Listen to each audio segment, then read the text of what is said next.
Fools rush in where wise men never go. The prophet has said, there is a way that seems right unto man, but that way leads unto death. Today, I want to talk about a subject that is near and dear to my heart, and that is wisdom. And I remember one of my most vivid memories of being when I was a kid was we lived on Toronto Island, and I remember I used to love to. We lived right on the beach, overlooking the city, and I used to love to just sit out there like on a stump and just look at the sky, look at the lake, look at the boats, look at the airplanes flying, and look at the city. And it was all so beautiful. But I remember I used to ponder, and I used to wonder why, like things like you'd hear of or see films of the Civil War where men would meet on the battlefield, 100,000 on this side, and they would just clash with bayonets and just kill and maim each other. And I used to just wonder, like, why? It seems so absurd. And I really wanted to understand. And there's all kinds of things I wondered about, like why was church so boring? Like I just couldn't wrap my mind around it. These were intelligent people. And there was there was a million questions I would have, and I would think about these things. And I remember I always had this passion to understand why. Why? And I remember I had kind of a higher power at that time, a belief in a God is my understanding. I remember asking him constantly, what I wanted to do was to understand why people were the way they were, why I was the way I was, why the world was the way it was. And I just asked for wisdom, understanding, because I just had this passion, and it was the biggest passion I've ever had in my whole life, more passionate than photography, more passionate than anything.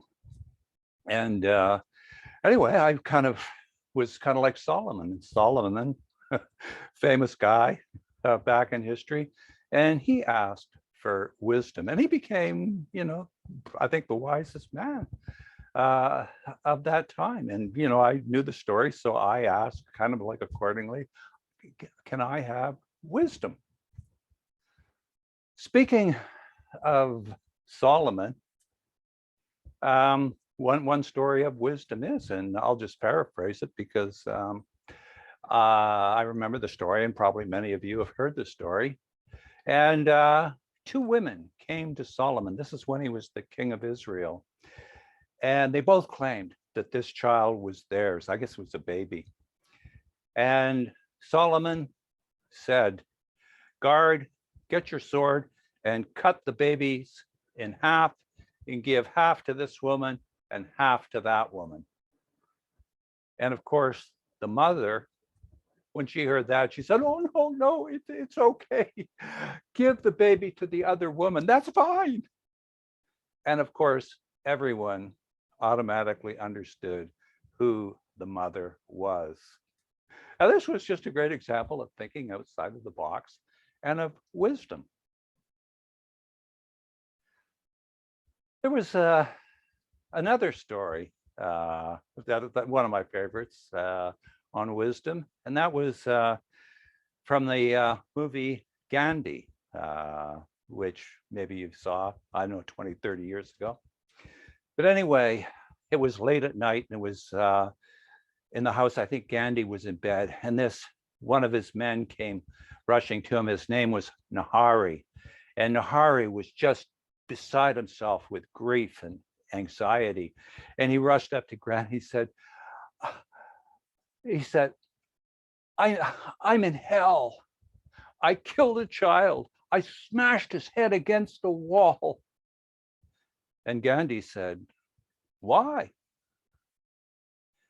And Nahari said, because they kill my son. The Muslims, they kill my son. And Gandhi said, There is a way out of hell. Find a child whose parents have been killed and raise him as your own.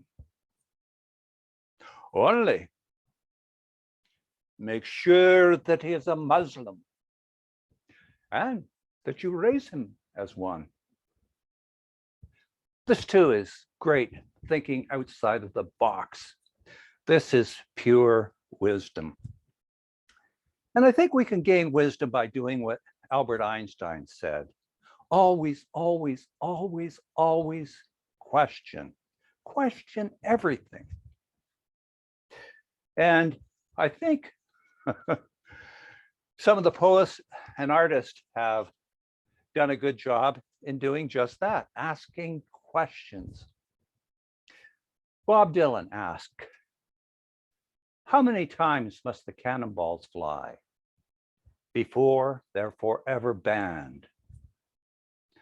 How many years can some people exist before they're allowed to be free? How many times can a man turn his head and pretend that he just doesn't see? How many ears must one man have before he can hear people cry?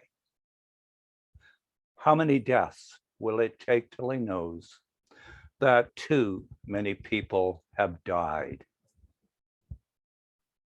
Good questions. Paul Simon said, and in the naked light I saw 10,000 people, maybe more, people talking without speaking, people hearing without listening, people writing songs that voices never share, and no one dared disturb the sounds of silence. Pretty much like our world today, the sounds of silence. Lots of talk, but nothing going on. Another beautiful piece that I've always loved by Buffy St. Marie. And she wrote, he's 5'2" and he's 6'4". He fights with missiles and with spears. He's all of 31 and he's only 17. He's been a soldier for 1,000 years. He's a Catholic, a Hindu, an atheist, a Jain, a Buddhist, and a Baptist, and a Jew. And he knows he shouldn't kill, but he knows he always will. Killing you for me, my friend, and me for you. And he's fighting for Canada, and he's fighting for France, and he's fighting for the USA, and he's fighting for the Russians, and he's fighting for Japan. And he thinks we'll put an end to war that way. And he's fighting for democracy, and he's fighting for the Reds. And he says it's for the peace of all. He's the one who must decide who's to live and who's to die. And he never sees the writing on the wall. He's the universal soldier, and he really is to blame. His orders come from far away no more. They come from here and there, and you and me. And brothers, can't we see this is not the way we put an end to war?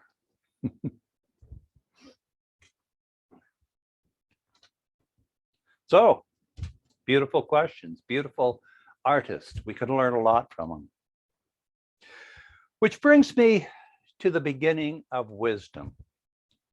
Socrates said, awareness of ignorance is the beginning of wisdom. Mark Twain said, it's easier to fool people than it is to convince them that they have been fooled. People would rather be wrong than be right by themselves. The prophet has said, the beginning of wisdom is this, get wisdom, though it may cost you all that you have. So if you're going to espouse wisdom, it means you're going to have to stand alone. It means you're going to have to step outside of the box. Upton Sinclair said, It is difficult to understand something when one's salary depends upon not understanding. Facts do not cease to exist just because they're ignored. So said Huxley. And one thing I know absolutely for sure, if only good things are said about something, then it's absolute bullshit. It's bullshit. If just people just say everything good and ignore everything bad, it's bullshit. Marshall McLuhan said, only the small things need to be protected. The big ones are kept secret by public incredulity. Now, this is real profundity. This is real wisdom. Albert Einstein said, only two things are infinite. One is the universe, and the other is man's stupidity. And he said, I'm not sure about the former. And that, of course, is so absolutely true. So, kind of in finishing up here, I just want to tell you one of the greatest lessons of wisdom that I've always known and embraced all my life. And it's a story about a woman who catches her man, her husband, in bed with another woman. She catches him in the act. And of course, she's really upset, but he denies it. Even though he's caught in the act, he denies it. And she continues to be hurt, and she continues to reject him. But he continues to tell her, it just never happened. It's not true. He denies it. And he continues to deny it until the day comes when she finally believes him. Now, why does she believe him? Because she wants to. Now, this may go way over your head, but I mean, it is just such a true thing. People believe things because they want to. It's more convenient to believe things than to have to step outside of the box and believe things that are less convenient. It happens all the time. And so much of what we believe is because, in the end, we want to believe it. So wisdom is stepping outside of that box. And just, one thing that I thought I'd include in this, it's something I just finished reading in a book. Of course, I've heard it before, but I just want to read something that I think is quite profound and deals with wisdom. Martin Niemöller was a prominent Lutheran pastor in Germany. He emerged as an outspoken public foe of Adolf Hitler and spent the last 7 years of Nazi rule in concentration camps. He is perhaps best remembered for his post-war words. First, they came for the socialist, and I did not speak out because I was not a socialist. Then they came for the trade unionist, and I did not speak out because I was not a trade unionist. Then they came for the Jews, and I did not speak out because I was not a Jew. Then they came for me, and there was no one left to speak for me.